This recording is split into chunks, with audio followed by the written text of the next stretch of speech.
Всем привет! Вы на канале World of Money Мир банкнот, с вами Артур. Продолжается обзор банкнот на моем канале, и сегодня вашему вниманию представляю подробный обзор банкноты Германии 50 марок 1919 года. Послевоенный инфляционный выпуск Рейхсбанка 1918-19 годов были выпущены две банкноты: 50 марок 30 ноября 1918 года и 50 марок 24 июня 1919 года. Банкнота, выпущенная в июне 1919 года, была последним выпуском имперской Германии, несмотря на то, что этот режим рухнул в ноябре 1918 года в результате Ноябрьской революции, охватившей Германию в конце Первой мировой войны, одним из итогов которой и была Веймарская республика.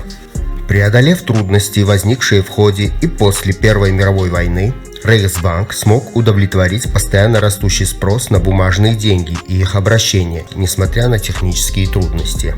Когда к концу лета 1918 года у широких слоев населения возникли сомнения в благополучном исходе войны, банки и сберегательные кассы приступили к штурму казны, пытаясь получить как можно больше наличных денег. В результате бумажные деньги в обращении выросли с 22,2 миллиарда марок в конце августа до 32,9 миллиардов марок в конце ноября 1918 года. Покрытие потребностей в наличных деньгах вышло за рамки ресурсов Рейхсбанка, и последний призвал муниципалитеты выпустить чрезвычайные деньги и оставил процентные купоны по военным облигациям, чтобы еще больше облегчить платежные операции.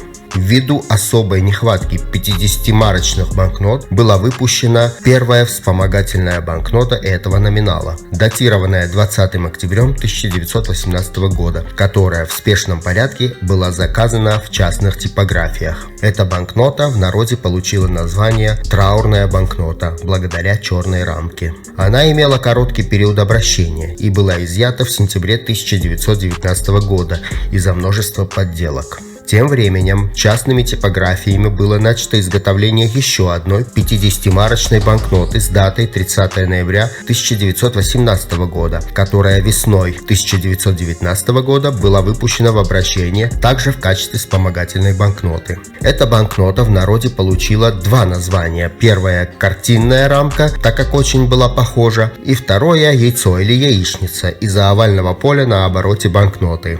Она тоже имела короткий период хождения и была изъята из обращения 31 января 1921 года, также из-за многочисленных подделок. Обзор на нее был на моем канале под номером 162, ссылку оставлю в описании, кому интересно. Затем была выпущена третья вспомогательная банкнота номиналом 50 марок с датой 24 июня 1919 года с использованием метода, изобретенного Австро-Венгерским банком, имитирующего глубокую печать. Эта банкнота получила название «Венская», благодаря тому, что некоторое количество их было напечатано в Вене. Однако и эта банкнота не имела достаточной защиты от подделок.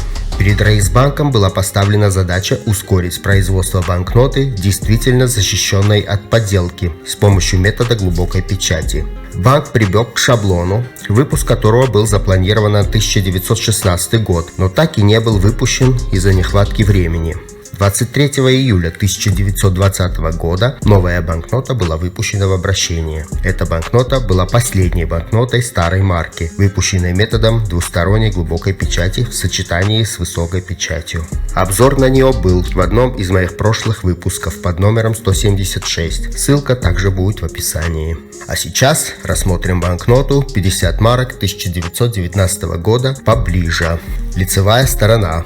Орнаментальная волнистая рамка с коричневой внешней и темно-зеленой внутренней окантовкой внутри с мелкими узорами зеленого цвета. Основным изображением банкноты является заключенная в рамку аллегория Германии, представленная молодой девушкой с длинными косами и в тиаре из дубовых листьев на фоне звездного неба. Слева от изображения стилизованные надписи сверху вниз: Рейхсбанкнота, текстовое обозначение номинала, Обязательство выплаты по номиналу. Берлин, 24 июня 1919 года. Управление Рейхсбанка. Ниже 12 подписей управляющих и 2 фиолетовые печати управления Рейхсбанка по обеим сторонам от них. Цифровой номинал напечатан под изображением. Серия и серийный номер напечатан фиолетовым цветом в нижней части банкноты и состоит из одной или 3 прописных заглавных литер, в данном случае HF. Серии, малой строчной литеры, номерного знака и 6-значного номера. В верхней части банкноты имеется надпись Рейхе 4, указывающая на типографию изготовителя банкноты. Всего их 4. Они представлены на экране. Банкнота в очень хорошем состоянии. Бумага белая, плотная, без водяных знаков, с защитными волокнами.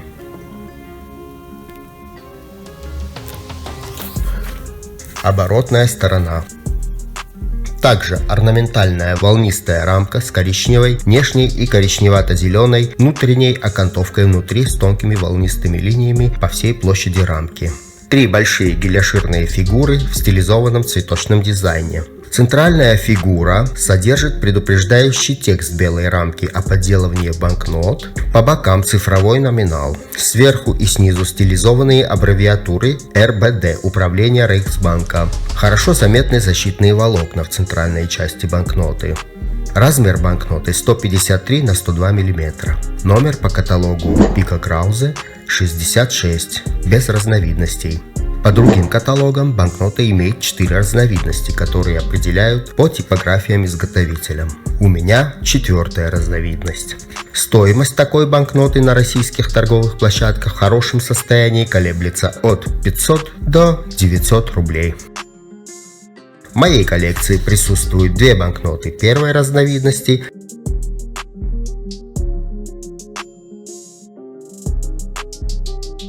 одна банкнота 3-й разновидности и вот будет 4-я разновидность. Осталось приобрести 2-ю разновидность.